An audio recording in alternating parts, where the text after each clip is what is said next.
Well, hi guys and welcome. This is Stuart and I am thrilled to have this rare privilege to interview live and in person Dr. Doom himself, a famous icon of financial markets and commentary, and his name is Dr. Marc Faber. Marc, how you going?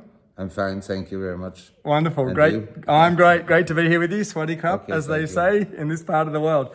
All right, so this is a very impromptu opportunity and a very rare a gift, I will call it. So literally, guys, I'm filming this on an iPhone, holding it in my hand as we talk to Dr. Faber to make this happen and bring you some information. Now, Marc, you're the author, owner of a business and a financial report called the Gloom, Boom, and Doom. Boom, and Doom report. Yes. All right, so I want to point out to you guys on this interview, first up, we're interviewing here live in Chiang Mai, Thailand, and this is happening on the 1st of May. So whilst we might get to some key principles here today in this interview, this is not financial advice, and you should do your own research from here, and also noting the date and the time. Things might change from when we talk about this here. So Marc, your website, just in case I forget to mention at the end, is exactly as you said it, www. Boom, and Doom. Gloom, boom, doom, no and in the middle, gloom, boom, doom. Yes, Boom, Doom. gloomboomdoom.com. So if you want further info on this straight away, you go there and you can look at Marc's services, which are very worthwhile from what I can see. Now, I've followed you for many years. I've seen you be interviewed by many people, and it's a wonderful opportunity to be here with you today. So I'm going to start off. My audience, mostly watching this now, are generally from Australia. Generally, they're property investors or investors of some kind. The world is in a very interesting place now, post-COVID, all that sort of stuff. But before we get there, many of our people may or may not know of you. Can you give me a short history, how you came to be here, your business life, your history life, how you came to be in Chiang Mai? I was born in Switzerland, and I studied in Switzerland and in London at the London School of Economics. And then I completed a PhD. And then I started to work in New York for a brokerage firm, an investment bank called White Weld. And they asked me if I wanted to go to Asia, so I went to Hong Kong in '73. And then White Weld was taken over by Merrill Lynch, and I decided that I didn't want to work for Merrill Lynch, and I don't think that Merrill Lynch particularly wanted me to work for them. So I opened the offices for Drexel Burnham Lambert, and I ran the offices until Drexel went out of business in 1990. And then I started my own business in Hong Kong, and it was an investment bank, brokerage firm. And then in year 2000, during the Asian crisis, the properties here in Thailand collapsed, and the currency collapsed. So the total effect was a decline in, say, property prices and currency of about 80%. And then I told my wife, she's Thai, that I wanted to buy a property here. We had a property here already, but I wanted to buy one on the river, next to the river in the center of the city. So that's how I came to this property. And then I enlarged the property later on and so forth. But after 2000, I lived here, but I kept an office in Hong Kong, mostly for accounting purposes. Okay. So that answers the question perfectly, and an absolutely extraordinary property you have here too, and very enjoyable ride to get here, I might add. All right, so thank you for that background. So as I said, my market's primarily Australian, and I want to make this practical for them. I know you've got a global picture and mindset. So we'll start off some big global stuff, and I'll just get your thoughts on a few things if I could. Okay, you've said that you are a contrarian investor. Can you please explain what this means? I think, although everybody always says I want to buy low and sell high, what usually happens is that people buy high and sell low, because when things are low in value, then everything looks very bad, and then there is very little appetite to buy something. If things look bad and the fundamentals are disastrous and so forth, then everybody says, no, I'm not going to touch this, it's too risky. There is always a risk. The highest risk is, of course, when the price is high. So my view is that you should buy when assets, real estate or stocks or bonds or paintings or whatever, or commodities, when they're low and when they're neglected, when people are not interested. If you go to people and you tell them you should buy such and such and they tell you no, it never moves or something like this, then it's a time to consider buying it. I'm not saying that it will automatically go up, but the chances that it will go up meaningfully increase the more an asset is neglected and overlooked by the majority of investors. Yes. That makes sense. And the older you get, the more you realize this in your own life, right? With a bit of reflection. Okay, so I wanted to start with that point because I want to come back to that in most of the things we're going to talk about here quickly. So I want to start off now, Marc, with inflation. You've described yourself as a social observer, an economist, and a historian. And you've said that inflation is a tax, but an unfair tax. Can you explain what this means? Well, basically, a government has a duty to maintain a social system. And the maintenance of the social system is involved with some costs. A good government doesn't spend more than, say, 15-20% of GDP on itself, on the administration, because it leaves the market to be free. But we have in the Western world, including Australia and New Zealand, especially in these countries, very interventionist governments. They think they know everything better and that the people need them to run the country. So as a result of this frame of mind, which is a socialist frame of mind, that the government controls the production of goods and services and the distribution and everything, yes, and the social life, we have the governments that have grown from around 10% of GDP in 1900, 1910 to now approximately plus minus 50%. And that, of course, retards economic growth, and it makes life of people more difficult because they need an approval or a patent for everything they do, and the government comes and controls them and so forth and so on. We've seen this in COVID, in the times of COVID, what a disastrous consequences democracies have, in the sense that in a democracy nobody's really accountable, so they do very evil things. Whereas if a king runs a country, you chop off his head and kick him out, and the system can be cleaned. But in democracies, the systems never get cleaned. Anyway, the point is that, in my view, the government has many ways how they can collect its expenditure. Say, the government spends 20% of the economy for the administration, for the police force, for the administration of the land registry, and so forth and so on. So they can collect it in the tax. The tax can be an income tax, or it can be indirect taxation, which would be, say, a value-added tax or a sales tax. Or it could, in theory, not collect taxes or collect very few taxes, but have a huge budget deficit. And the deficit then leads to inflation. Because the government, the people will not see that they pay a tax, but they will realize when the inflation rate goes up that they actually did pay a tax through the inflation. So that's why I say that inflation is a tax on people. Yes. Now, the viciousness of price increases is that they do not occur evenly. In other words, you print money to finance your deficit, and not everything will go up in the same way. Say, properties in Sydney will go up maybe more than, say, somewhere else in Darwin, or properties in Sydney may go up more than properties in Ayers Rock. Ayers Rock, yeah. Yeah, you understand? Yes. It doesn't occur evenly. Yes.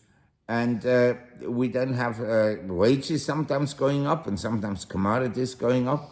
And the result in the long run is usually that the currency depreciates. Now, if everybody prints money, all the governments have deficits, maybe the Australian dollar doesn't go down much against other currencies. It may go down against, say, cryptocurrencies or against real estate or against precious metals. Mm-hmm. But a tax will be paid. It's a fallacy to think that a government can live without the citizens paying for it. In one way or the other, they will pay for it.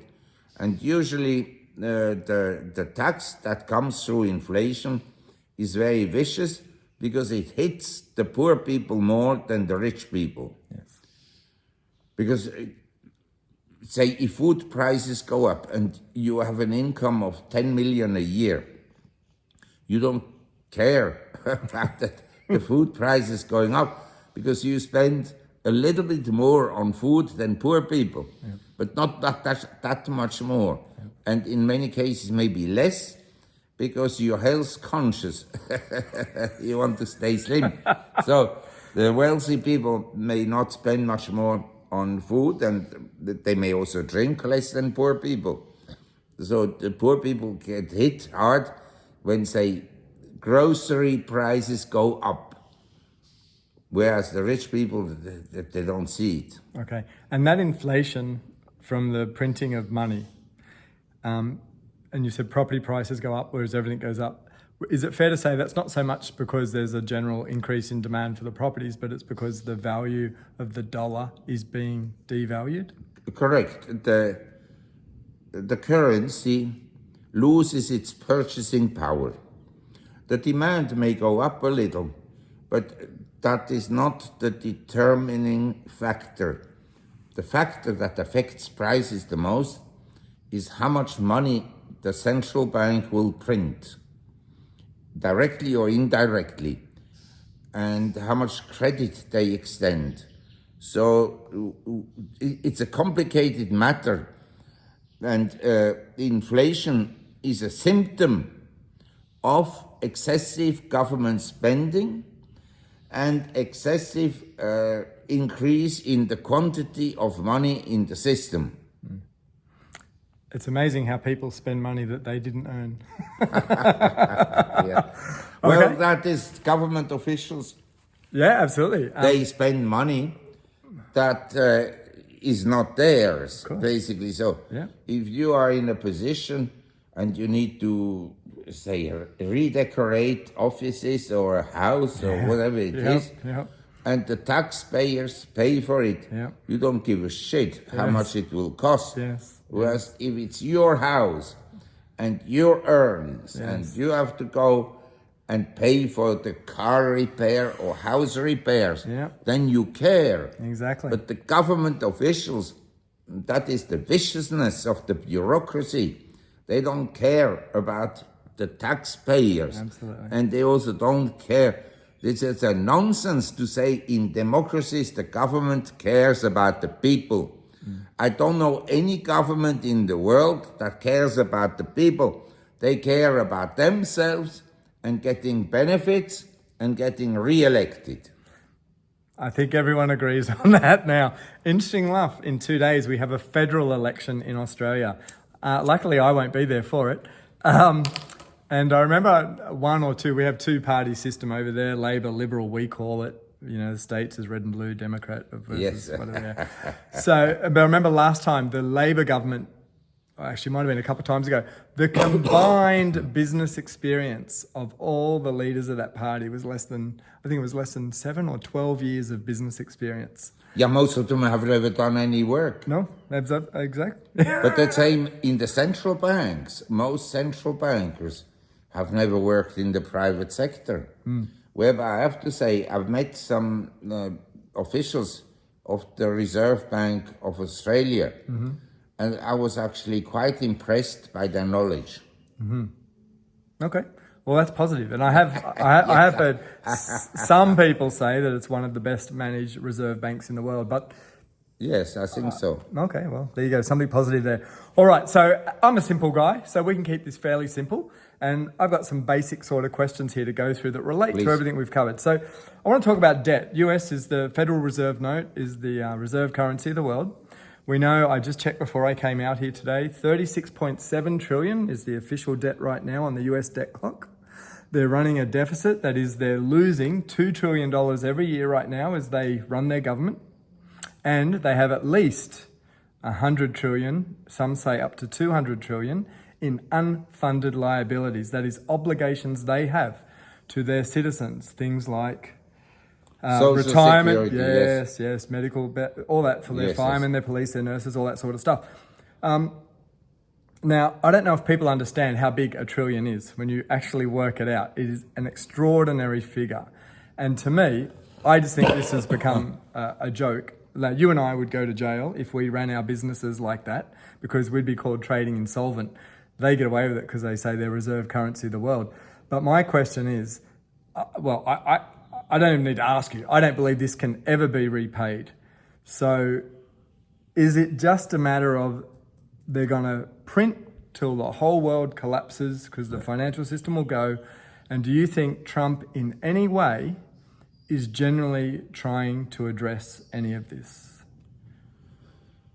Well, the first question, is it sustainable? The answer is obviously no. It's not sustainable. And it will be resolved through default. They can say one day we're not going to pay our debts. This is a very messy thing because the debt in America is obviously owned by pension funds in America and insurance companies and banks and so forth, by foreign central banks.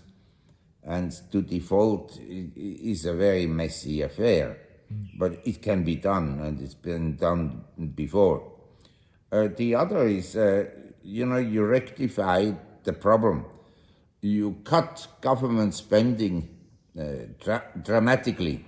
I mean, by say 50%. It's very difficult to do in a democracy because if you go to the government officials and tell them half of you have to leave, and so forth, they're not going to vote for you.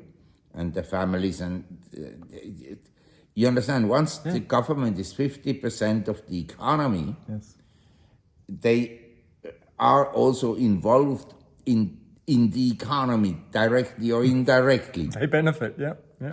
And so they will not likely vote for cutting the branches of the trees on which they are sitting. And so this is very messy. I mean, but they can also go and say to the public, well, the problem is we are spending too much. We need to increase taxation. Now, tell me which politician is going to be elected if he says all your taxes will go up now by 30%. That's not going to happen. So each government in history has chosen the printing of money over harsh measures. And the printing of money then leads to inflation. They've all inflated the debts away. And I believe that Trump, he doesn't care about the debts, really. And he's also the type of person who would like to screw foreigners. So, in my view, he's going to print money, and he's going to print money much more than others would have done. And I'm not saying the others would have been much better. Because under Biden, and especially under Yellen and Bernanke, the quantity of money increased dramatically, the balance sheet of the Federal Reserve. And that led to inflation. And by the way, when you have interest rates, say the 10 years Treasury in America is yielding 4%, but the rate of inflation what is it? The government says 2.27% or something like this. Yes. But private economists, they say it's between 7 and 12%. Yes. So the way you calculate the price increases has a meaningful impact. And as long as interest rates, and I think at 4%, interest rates in America are negative in real terms. In other words, the rate of inflation is a cost of living increases. Yes. The cost of living increases are higher than interest rates. Yep. As long as this prevails, it's an inflationary environment. Yes. And we have a similar situation in Australia. Yeah, exactly. They tell us our inflation's, I think, down to between 2 and 3% right now. This is nonsense. Anyone living on the ground knows it. Australia's one of the most expensive countries in the world. It's just extraordinary what's Yes, going on. when I started to go to Australia in 1973, Australia was inexpensive. I'd say compared to America, it was inexpensive by about 30-40%. Yes. But now, in my view, in many cases, Australia is more expensive than the US. I think that's true. Absolutely. Many of our cities, our Yes. housing property, definitely. Yes. Look, just on that, I want to see if there's one exception to the rule of what you just said. You've never seen a politician do this. Milei, Argentina, is he going to be successful? He's trying to cut 95%. Yes, the verdict is out, but his idea is correct. And he's been, up to now, relatively successful, and the stock market has gone up last year by approximately 100%, and the rate of inflation has come down. So up to now, I have to say that he's been relatively successful. But the problem is that in democracies, you understand, democracies are built on essentially everybody having a vote. Yep. And the people that vote, they like the government to pay them subsidies, to pay for their children. In other words, they like policies that actually lead to inflation. But when the inflation is visible to them, in other words, the prices in the supermarkets go up, Yep. or the ticket prices for movies or the ticket prices for planes go up, that they don't like. Yes. But what causes the price increases is always welcomed by the majority of people. Okay. And so whether the voters will vote again for Milei in future, I'm not sure. It'll be interesting.